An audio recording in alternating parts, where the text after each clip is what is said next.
30 seconds. Good afternoon, guys. How y'all doing? This is Melvin Robinson, $1 Million Home Inspector, coming to you live from a new construction, D.R. Horton. All right, so this particular new construction, we're in Lithia Springs. Shout out to the realtor. We got Daryl is there. Okay, Daryl is the client.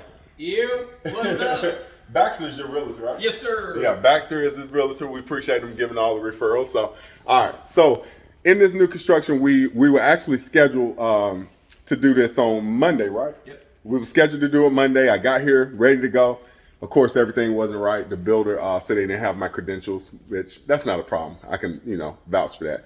But we knew that the fixtures was not in also. So, the on-site builder promised that the fixtures would be in on Wednesday, and I could be here Thursday to get the inspection done. Lo and behold, we get here, guess what? No fixtures. All right, so nevertheless, we're gonna get the inspection done, whatever we can, and if the builder doesn't walk them through and show them everything, I'll come back and take care of it for them. So the first thing that we got the fixtures. All right, laundry room, little stuff here. We got little dirt in the dryer vent.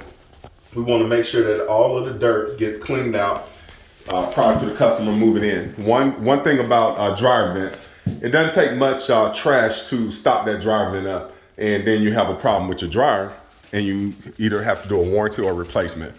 So we got little stuff like that. The house is pretty clean. Other than that, of course, the fixtures.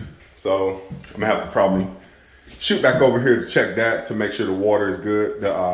They'll have to get the certificate of occupancy, which the city will have to do an inspection, the final inspection on the plumbing. So I don't know when that'll be, but we'll definitely try to get it knocked out.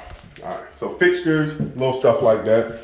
And once we get over, all right, so we got a zone system, ding, ding, ding. Zone system in the bedroom. Need some more light in here. But anyway, a zone system to repeat myself on that again, for people that didn't watch my last video, that's one system for 2 floors, all right? Once you have one system, you can actually split the ductwork up, put 2 thermostats in, put a dampener in, which will control each floor, and that will, in essence, allow you to operate each floor as an independent system. All right, and let me push this system on. Turn it back on, get a little bit more cooling going on. It's cooling off pretty good. The system was off. I turned it on. I always turn them on regardless if it's off or not. So checking this out. So in new construction, we got a bathroom here, all bathroom.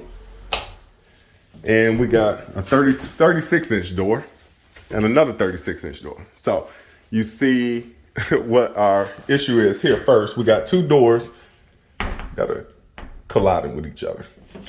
May not be a big deal to some people, but usually you'll want to have a smaller linen closet door so that door is not bumping into each other. Or if you got a kid that's stuck in here, they can actually get trapped in the bathroom. The locks can kind of interlock and keep them from getting out. Nothing crazy, but I don't know how they'll really make that a smaller door, but that's just going to be my recommendation. Smaller door on there. More fixtures. All right. We got the attic space. I hate these little cubby holes. Being a bigger person, can't really access them. But so we got the AC unit in the closet. This door is loose. That's probably most of the time you see that in new construction. They don't really put the screws tight. If those screws are too loose and it's rounded out the wood, they'll have to actually fill that wood in to make it secure. So a standard air handler, this is a 5-ton air handler in a closet. We got returns in the bottom, supplies going through the top. So everything's sealed up, and there's your zone board there. So that zone board is running upstairs versus downstairs.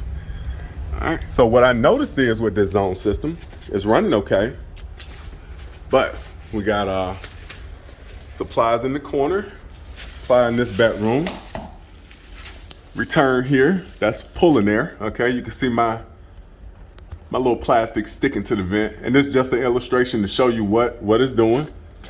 And we got another return here, and once I check this return, we got air pushing on that, and that's not right. All right, so that 10-inch return is actually a 10-inch supply. And like I say, this is a zone system. So we got cold air coming out of this duct. With that being a zone system, that 10-inch, what they're gonna do is they're gonna try to tie that 10-inch into a return that's at the top. So rather than that return coming from the top down to the bottom, they're gonna break that return at the very top, tie it into a return here, and that's gonna give less of airflow coming back to the unit. So with a 5-ton system, you need to have the correct amount of airflow returning as well as being supplied. So that'll diminish the amount of return that you have coming from that duct. So I'm gonna write that up, put that in the report. That way they'll understand what needs to happen. But the essence of this is you want to make sure you have a home inspection. You know, they're a week away from closing, and this right here will be pushed over to a warranty department. They're not going to repair it properly. You're going to have issues with it. It's not going to look aesthetically pleasing if they correct that if they don't correct it properly and tie it in properly. Then you're going to have warranty issues with the unit not cooling. It's a 10-inch return, so that's a pretty large amount of air that's not getting back to the system. So we want to make sure that's rectified and taken care of. So anything that comes up in the new construction, you want to make sure you document it, make sure it's all inspected, make sure you get a reputable inspector in order to check your new build, and make sure the builder is on top of things. So a week away from closing, once we document all this stuff, they can get the builder, the on-site builder, to walk through with them. They can point out all these issues, make sure you don't miss anything, and make sure it's all taken care of prior to closing. So I'm sure I'll be back on this one, and if you guys have any questions, you can always. Melvin Robinson, Integrity Air Home Inspection. You guys have a wonderful day. Thank you.